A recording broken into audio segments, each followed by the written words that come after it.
Alright guys, so we're doing another Hudson how-to video about cars. I'm talking about how to change a flat tire. So obviously you can see my tire is not flat here, so sort of like the battery, not going to be doing the whole job, but I've got a couple pieces of advice that if you follow before you're in that emergency situation, the actual changing of the tire is going to seem like the easy part. So first and foremost, you want to go check the tire pressure of your spare tire, especially if you don't know when the last time that pressure was checked. You should go check that tire pressure. So either buy yourself a pressure gauge. Some vehicles have a pressure gauge in them. Check what the manufacturer specifications on that spare tire are. Most vehicle tires are kept somewhere around 30 to 35 psi. That's pounds per square inch. That's a cool little math thing. We'll talk about that in class. But spare tires are normally, or at least a lot of times, they're a smaller tire, so they're going to be kept at a higher PSI than your standard car tires. So like my vehicle tires are meant to be kept between 32 and 34 PSI, but actually the spare tire is a full-size spare tire, so that's actually the same PSI. Back when I had like a Honda Civic, the PSI on that spare tire would have been higher, probably closer to 50 or 60. So moving on to other things that you need to know about how to change a tire. This is probably the jack that you're going to have in your vehicle, and knowing how to work this is really important, especially in a vehicle like mine, because it is actually in the wall of the vehicle, actually right inside this wall. You pop a little cover off and it's wedged in there, open. So it's actually opened up a little bit so that it doesn't rattle around when you're driving. But if I didn't know that I can reach in and turn this to get it to completely go all the way down, I wouldn't know how to get this jack out, right? So that would be really bad if I didn't know how this operates. Now this is called a scissor jack because what you'll actually see is we're dealing with two different triangles here. And yeah, there's dog hair on mine, so forgive that. Those of you that are my students know that I have 4 big dogs that always ride in my vehicle when we go home. So that's where that came from. So what we have here is 2 triangles, one on each side. And then if you can imagine that this is pulling the height of the triangle to be lower, right? So imagine that the triangle is actually standing like this. This is the height of the triangle, and our triangle stops right here. As we reduce the height, these legs stay fixed because they're not changing distance. So the base of our triangle has to get wider as the height decreases. And we're going to talk about these triangle proofs in class, especially as you get up into like high school math 1 and math 2. So that is how this is going to work to jack the vehicle up and actually be able to lift, you know, like 1,000 or a couple thousand pounds with just us using a hand crank.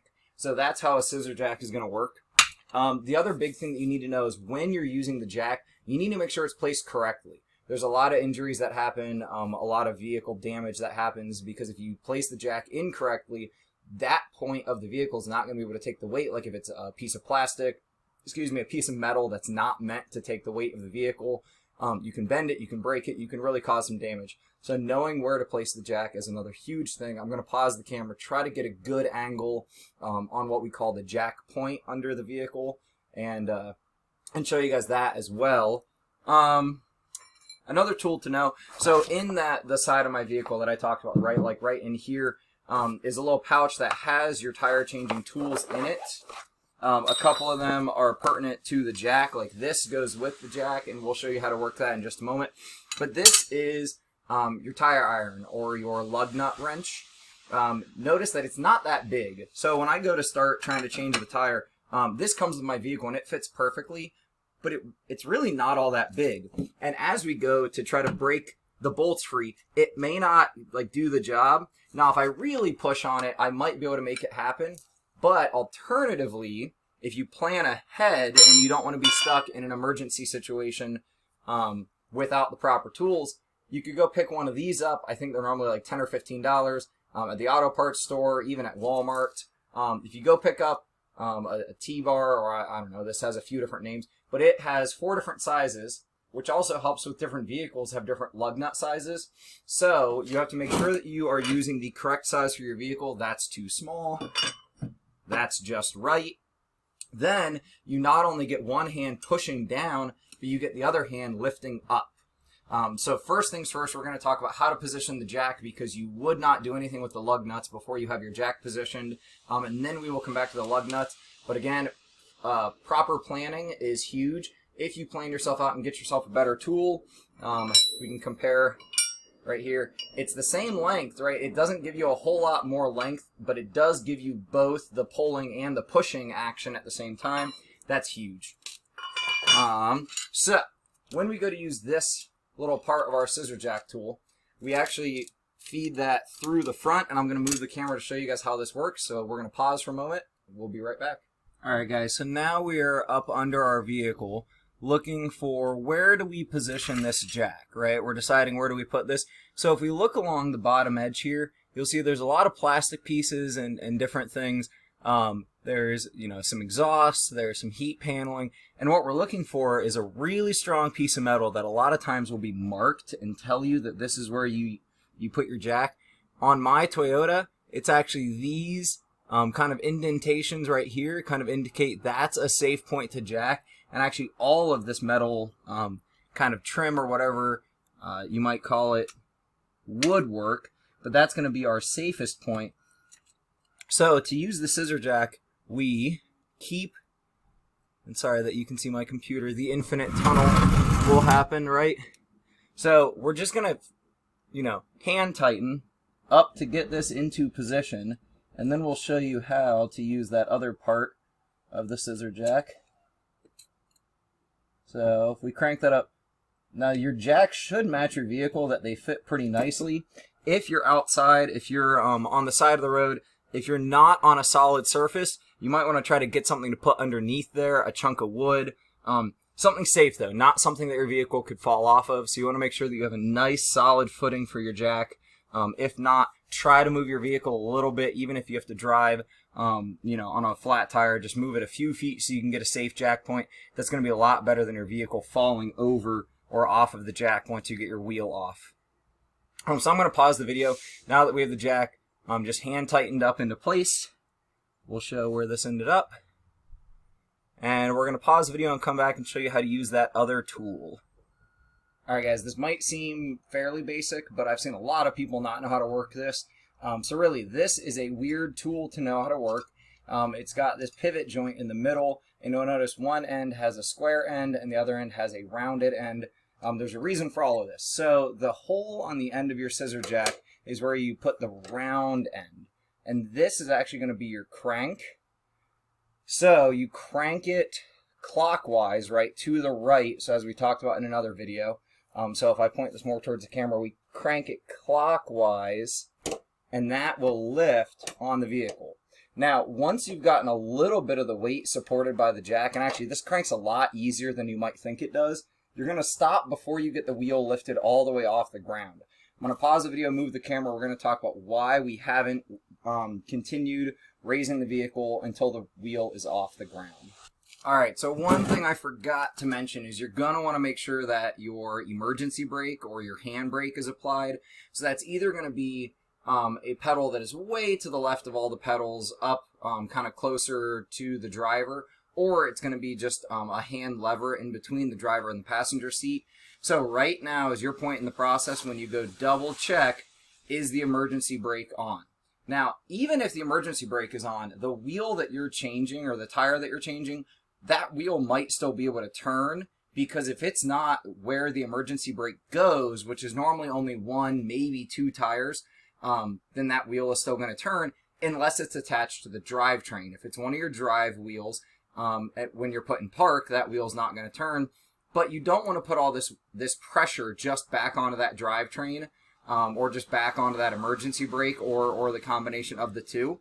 So that's why we've left our wheel just on the ground, right? We haven't lifted the vehicle all the way up so that the wheel's off the ground yet, because now we're going to do what's called break the lugs.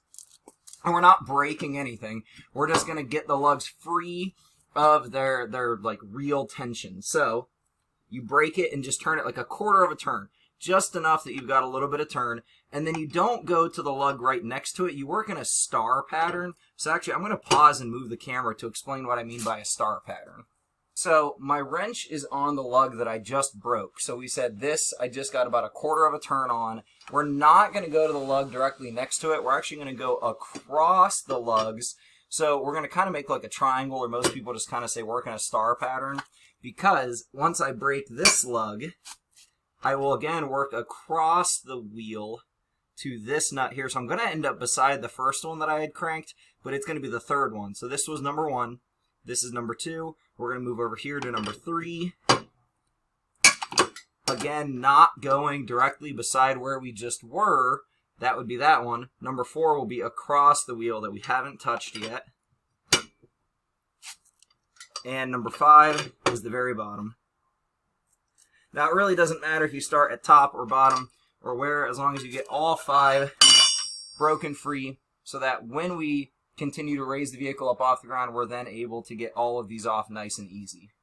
Alright, so since what we just did was break the lug nuts free, we come back to our jack at this point, and we crank it. Like I said, it's a lot easier than you might think until the wheel is off the ground. Now, if your tire's flat, this is an interesting little situation that I've seen plenty of people get into. If your tire's flat, you're not going to need to lift your vehicle as far as if your tire was inflated. So try to think about that, especially if you have a full-size spare tire. Raise your vehicle a little further than you need to. And again, here's another reminder, make sure that emergency brake is applied. And if you're able to, if there's logs around or something that you could stick under a couple of the other tires to make sure that your vehicle's not going to move anywhere, never, ever, ever put your body under a vehicle that only has a jack. So as soon as we get this jack under here, we're not going to put a leg or an arm or anything under the vehicle, because we always act as if the jack could fail and the vehicle might fall. So a way to avoid that is, find a couple logs or stones or something you could wedge under other tires of the vehicle, not the tire that you're removing, but other tires. That would help keep the vehicle kind of solid in place. Assuming we've done all that, checked all our safety features, or not features, but checked all our safety concerns, we raise this up until the wheel is free. And looks like we're good to go. So now we come back to our tire, and it doesn't really matter if we preserve that star pattern. It does matter if I choose the right size. But these should be nice and easy now. So we work our way around the tire and that star pattern all the way. And I'm going to pause the video real quick because this part does not really matter very much. You don't really need to watch me crank these all off. So let's say you've got all of your lugs off. The worst thing you can do right now is just set these somewhere and forget about them. Put these in your vehicle. Hand these to someone that's helping you. If nobody's helping you, go set them on the floorboard inside your vehicle. Put these somewhere safe, because if you lose your lug nuts, it doesn't matter if you have a spare tire, you're not going to be able to put them on. So I think there's a scene in A Christmas Story. I think it's A Christmas Story, where they're changing a tire on the side of the road. Something happens. I'll leave it at that. If you haven't seen that classic Christmas movie, give it a watch. I think that's when he says a bad word. But we'll keep moving on. All right, so your lug nuts, put them somewhere safe. I'm in my garage, so my floor is safe. Again, I said my tire is not flat. I'm not actually going to remove this all the way. At this point, your tire should come off. If it doesn't, that's thanks to rust. So a couple tricks that I will only say do with an adult present. Like, kids, do not do this without somebody else there. If your tire is rusted on and your wheel will not get removed, and you've tried everything, now do not kick it. Do not try to do anything crazy that might knock it off the jack. So a little bit of force, a little bit of trying to pull it, things like that might be fine. But if needed, you can put a few of the lug nuts back on, like 2 or 3. I normally go 3 in a triangle. If your tire's stuck on, you would put some of your lug nuts back on and slowly give the wheel a little bit of weight, right? And you could even put all your lug nuts back on and tighten them enough that they've got some grip. So you would let the jack down slowly, and this is much easier with like a shop jack. But you would let your jack slowly back down to give the tire some weight, and that should break the rust free. What it's going to do is move the tire like this. So the bottom of the tire, when it starts to take weight, is going to either want to come outward, or the top of the tire is going to want to come outward. So that's why you want to have some of your lugs back on. And really the safest thing would be put all of them back on. Not all the way tight, because then that's going to stop the rim from moving. But that is one thing that you can try. It's slightly dangerous. So again, only do that with an adult around. Do not have any body parts under your vehicle when you're doing that, but that is one option for trying to get that stuck wheel, that stuck rim kind of off of the hub there. All right, one quick safety feature I forgot to talk about is if you're working with multiple people, the end of the jack that we were using to actually raise the vehicle, take that out when it's not in use. Stick that under the vehicle. Put that somewhere safe so no one trips over it. I'm alone in my garage, so it's kind of okay that I leave things set up, but it's still not a best practice to leave things as a tripping hazard. So always be cautious what might people trip over. All right, so again, we had put our lugs back on kind of finger tight to talk about what happens if we can't get the rim to come off. I am not actually changing my tire, so we're just going to go ahead and tighten these bad boys back down. Now, one of the biggest safety points that I can make here is if you think your lugs are tight, but you're not sure, they're probably not tight enough. When shops do this, they use an air tool that actually has a certain amount of pounds of pressure that they tighten the lugs with. And I forget what the torque specification is, and there's also a wrench that does the same thing called a torque wrench. But essentially, you want these really tight. Think about the amount of weight, the amount of rotation, the amount of importance is placed on just these 5 lug nuts. So we actually don't tighten all the way down on our first tightening, and that's why I did want to show a video of this, if I can find the right size. So we just, in the star pattern, tighten a little bit, right? So we're going to go in the star pattern. I got these all finger tight, so they were pretty close.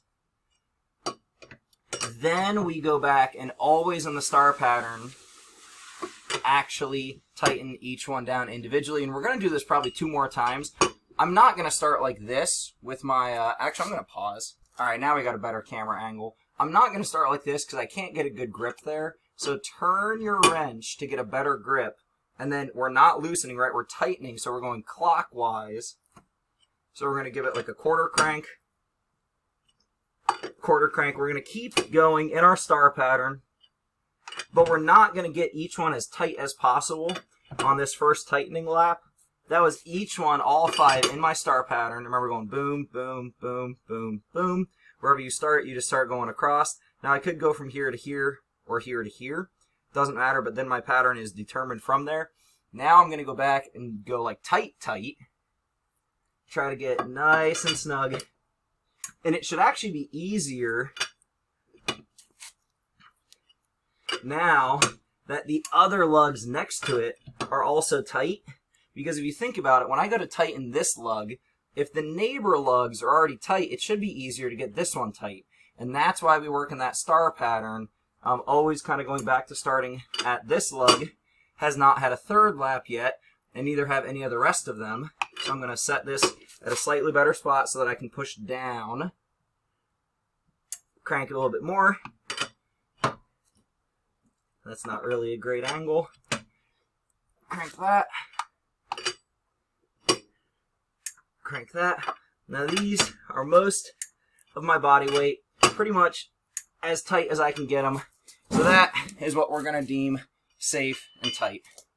I'd note here, like I said in the dead battery video, after you get this thing back on the road, like we were just talking about the safety concern of are your lugs tight enough, you could go to a tire shop and have them double check your tire pressures, your tightness. You're probably going to need to go get that that flat tire fixed anyways. So at the tire shop, make sure that you specifically tell them which tire it just was. They should know because it should be the one with your spare on it.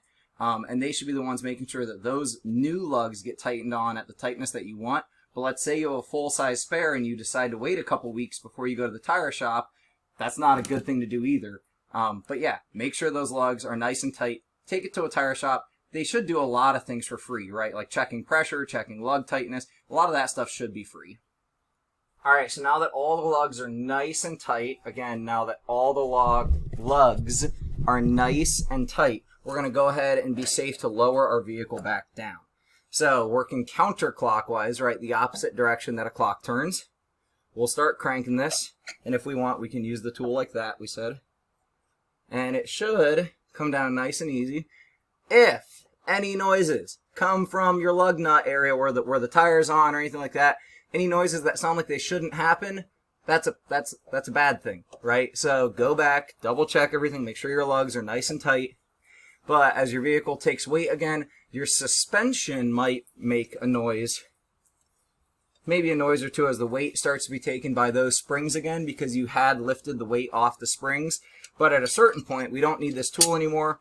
We can just hand loosen this all the way back down and put all of our tools away. Right, one of the most important things is making sure that we put all these tools away where they go inside the vehicle so that the next time this happens, everything is where it needs to be. So as always, guys, let me know if you have any questions or concerns. Always try to do these things with adult supervision if possible.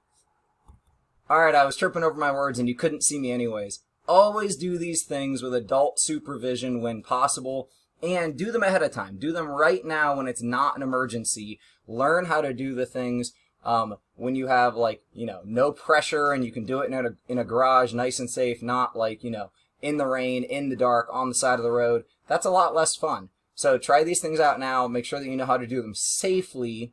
And yeah, let's move on to the next video and see what else I can teach you guys how to do.